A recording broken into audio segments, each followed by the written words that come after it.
Hey, this is Matt once again. Welcome back to the video, and this is a paid request for Jonathan. Thank you so much for that.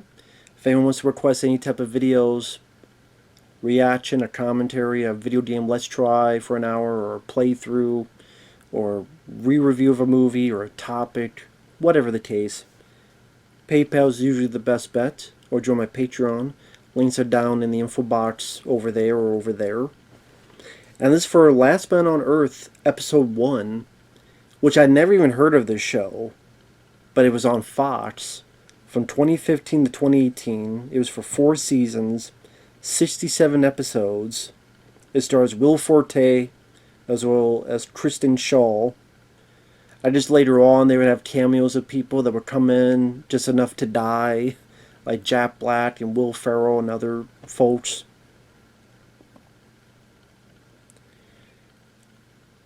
But the show takes place in the year 2020, 1 year after the virus, which is interesting they say that because this show came out 2015. You know what was going around, 2020. I'm like, interesting predict, anyway. Will Forte plays a guy who thinks he's the last man on earth. He's in Tucson, Arizona. He's painted where he's at throughout the country. And it's about 40 minutes, but it's blended like two shorter 20-minute episodes. So, like, the first one is just really showing Will being alone and how he's handling it. I would say that was more interesting of the two. Like, how would a guy by himself deal with being by himself? And what the possible comedy you could get out of that. Now, Will Forte, he's not my favorite guy. He's alright. But, I mean, was it MacGruber, the MacGyver parody he did? He's just not, this is a favorite of mine. This is part of me that would have liked someone else to be in this role. I had to think about who would be the best fit and who would be willing to do a TV show, etc. But like, he does fine for what he needs to do.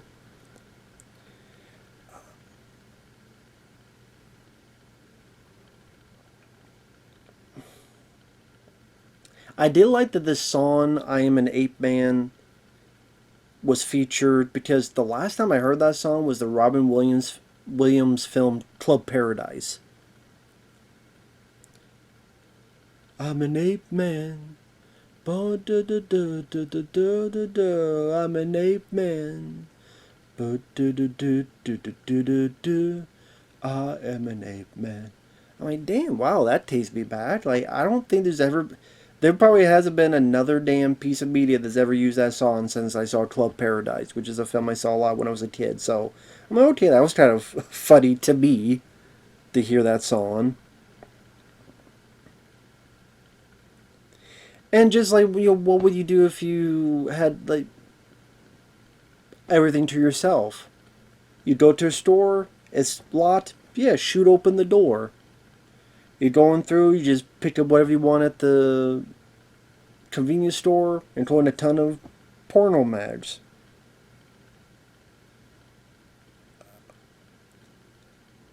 We got a bit of destruction, get a bunch of random stuff, bowl it. Bowl some stuff, pushes a car into another car to just see something explode. A, because you could do it. B, to have some kind of excitement for your brain. This generator he has, he's able to watch Castaway. And goes, oh, that's stupid. Like, who would be talking to a volleyball? Of course, 5 minutes later, he starts talking to a bunch of balls. And that's the thing, it shows that he's kind of handling it, then 5 months later, he's completely out of it. He'll take a bath in alcohol. The toilet's not working, so he uses the pool as a toilet. He tossed a mannequin. Kind of like Will Smith in I Am Legend. And he's ready to end his life until he sees some smoke and he finds a bra by the smoke, and there's a woman there, and he passes out, and then that's when you get to the second part of the pilot. But yeah, I would say, again, a guy trying to figure out how his headspace will be in terms of being the last man on Earth. And considering you only have, what, 20 minutes or so to deal with it, because again, it's only 40 some minutes, and you're splitting the two parts.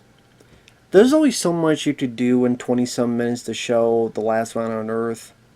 So it seems there's a lot more comedy possibilities and comedic elements that you could have incorporated into it. It felt like there was a lot that was left on the table because of that.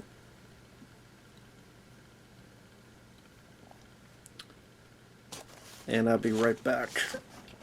Sorry about that. I'll just add these two parts together. Saw a damn fly, and it just had to get that little sumbitch before he flew away again. Because it'd be like, I know he'd come over here, but be get him. I got him though. I got that little sumbitch. So sorry about that. Back to what we were talking about. Like I said, so it's 20 minutes of that part because it's such a short amount of time. There's a lot you could have more that I'm sure could have been done, but you know, it is what it is. Now, the second part of it, I liked a bit less, I will say. Mostly because we're introduced to Kristen Schaal. I'm even less of a fan of hers. I think she could be rather annoying. And I did like the idea that he's imagined this big hottie and wakes up and sees Kristen and screams. She asks, "Are you a nice person?" He's like, "Yes."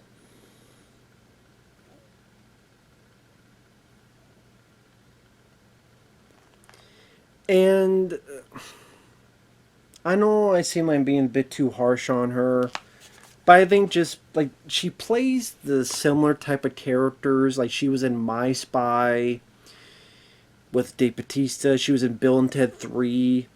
Like they, I guess you call it the George Carlin replacement in a way in Bill and Ted Face the Music. Although she completely failed at that. It's just the stuff I've seen her in, I've not been big on her and her acting and her sense of comedy. And the way her character's written here, I just found her really aggravating. But that's the point, to be fair. Because the lead character gets annoyed by her too, so I didn't... To be fair, that's kind of the whole point. Because she's nagging about, "You need to stop at a red light. Could you please do that? You need to park. You can't park in this spot. It's a handicap parking." It's like, what does it matter? What, we're going to throw all principles away? What's next? Are we going to do this? Are we going to do that?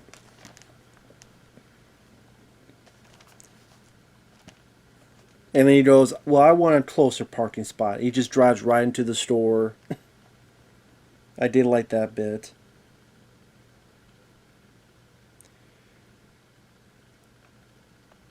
She talks about how she wants kids and she wants fresh fruits and fresh vegetables. And I need water for my garden. Now, granted, why does he have to do it? You can't do it, lady, since you want to say you want all this stuff. And granted, the guy gets so annoyed by her that he goes in and eats some of her tomatoes. And he tries to pass off. He's got a tomato hanging off his beard. But then sees her sad. He does the right thing. And he gets this water irrigation going as best as he can. And as low budget as he can, but does get it working. And he's like, "Well, I went to the library and read some books and stuff." I'm like, why couldn't she do any of that? Go to the library and read some books and do all this stuff. I just like, well, yeah, get the guy to do it. Because she couldn't do it, apparently. See, I'm kind of sitting there going, if what I understand later on, they found a lot more people, so it's no longer the last man on Earth. And that's the thing. When you call the last man on Earth, and then right from the pilot, you're no longer the last man on Earth. And then apparently a few episodes later, there's going to be a whole bunch of other people showing up. And then it takes away kind of the concept of, okay, what's a comedy that you're the last. It's just, okay, there's not many people around. There's like you just say, okay, we moved to the middle of nowhere, and there's a comedy where we're in the middle of nowhere and there's no one around for 100 miles. So here's a small town of like 5 people, like Perfection, Nevada, and Tremors. Like we have a comedy where we're in the middle of nowhere, and that's what I would feel like then and there. But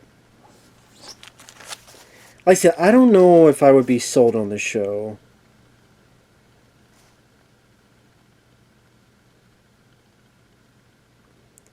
There are a couple ones that made me chuckle. Will Forte, maybe because I was sympathizing with him. By the end, I liked him a bit more. Where she's like, well, we can't have sex until we're married. And he's like, what? And then, well, come on, you gotta get on your knees and you gotta propose. And he's like, what's happening here? So he does the propose, and as he's leaving, he's like, what is happening here? And she kept saying, tomato, tomato.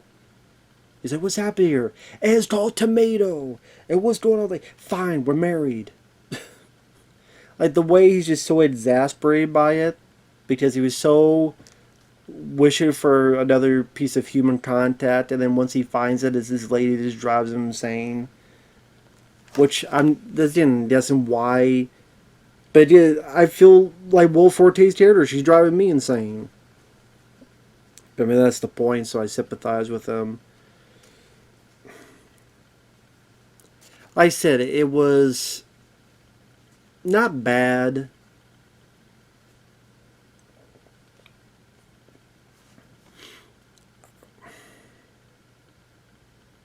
But at the same time, I don't know if it's a show. I mean, unless it's a paid request, I don't know if it's a show I would ever willingly go for to watch more of.